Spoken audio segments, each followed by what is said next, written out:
So, dalawang bola lang siya na mukhang betlog na ipag-uumpugan lang. So, ito try na natin siya. So, ang technique lang dito, kailangan kunin mo muna yung ano mo, momentum mo, tapos gan na siya.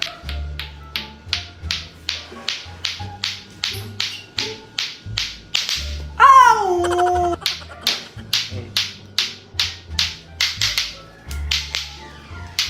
Ow!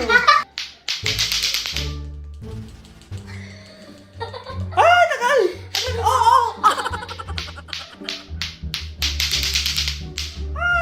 So, yung iba, ginagawa nila, yung walang ganito, tinatali lang nila sa kamay nila. Which is, mas madali daw at mas matagal daw kapag wala tong blue na to. So, ganyan daw. So, ganyan yung nakikita ko. Oh! Guys, huwag nyo na laruin to.